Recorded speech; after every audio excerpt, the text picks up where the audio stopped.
최근 한국이 KF-21 개발을 하던 중 보인 미국의 반응이 뜨겁습니다. 미국의 방위산업체 중 하나인 록히드 마틴은 한국의 전자장비의 산업체계가 미 국방부의 예상보다 매우 빠르게 성장하고 있다는 보고서를 올려서 화제가 되었습니다. 록히드 마틴사와 미 국방부의 대화 과정에서 한국이 개발한 한 시스템에 관해서 미 국방부는 미 우호국 전략적 자산의 중요도 순위까지 변경해야 한다고 논의가 오갔습니다. 과연 이 시스템의 정체는 무엇일까요? 한국은 현재 차세대 첨단 전투기 KF-21을 개발해냈고 정상적인 운용을 위하여 여러 과정을 테스트하고 있습니다. 그 와중에 한국의 연구진들은 전투기 결함률을 99.9%까지 낮춘다는 획기적인 시스템을 선보이며 이를 통한 성과 또한 놀라웠습니다.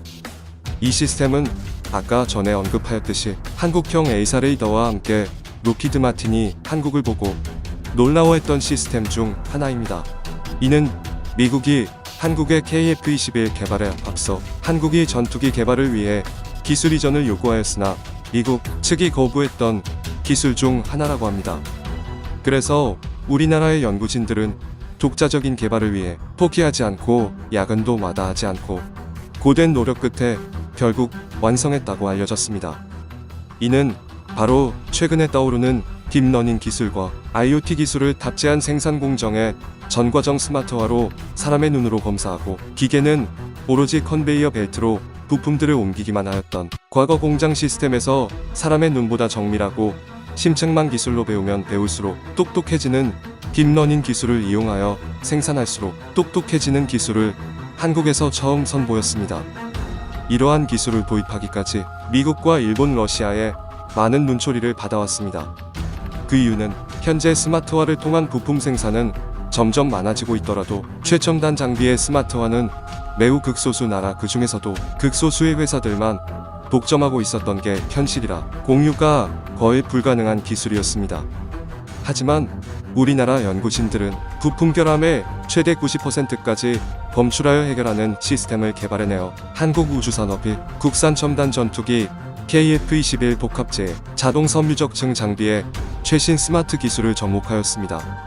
이로 인해 부품에 대한 결합 판정률을 획기적으로 올리는데 성공하였습니다. 이런 기술이 매우 중요한 이유는 이번 KF-21을 개발하는 과정과 미국의 행보에서 알 수 있었습니다. 여러분도 아시다시피 우리 군의 전투기는 대부분 미국제 전투기를 수입하여 개량해서 사용하는 방식을 채택해왔습니다. 그런데 얼마 전 이스라엘 공군이 운용하던 F-35 전투기가 결함으로 인해 훈련을 잠정적으로 중단했던 소식을 들으셨을 겁니다. 결함의 원인은 미국에서 운용하던 F-35 전투기 대부분의 문제로 사출 좌석에서 발생된 것이었습니다.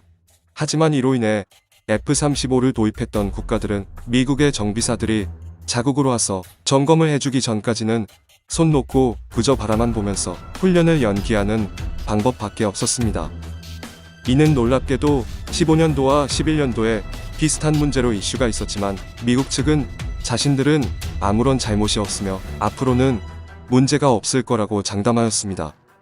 하지만 이는 결국 또 똑같은 사태가 발생하자 자신들은 아무것도 모른다는 식으로 사태를 넘기는 태도를 보였습니다.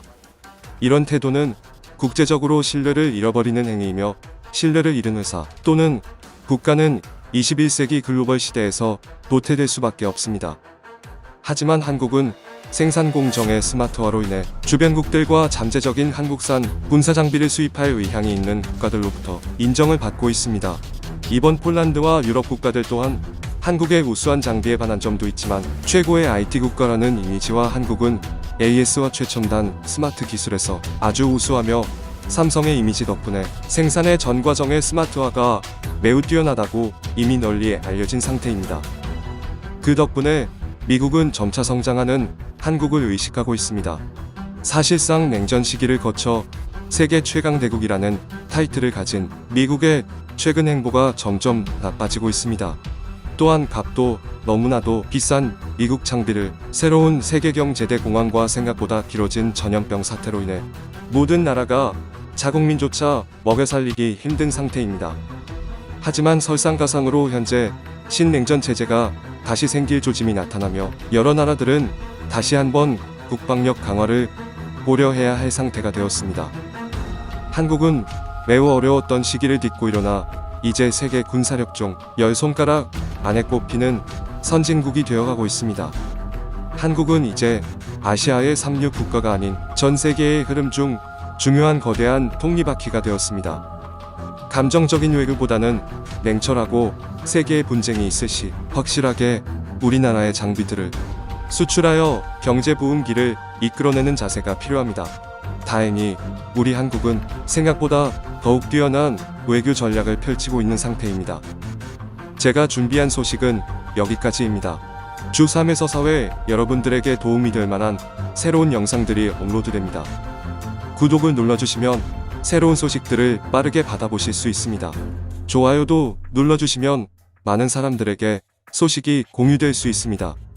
구독과 좋아요는 여러분들의 소중한 정동 경제 행위입니다. 감사합니다.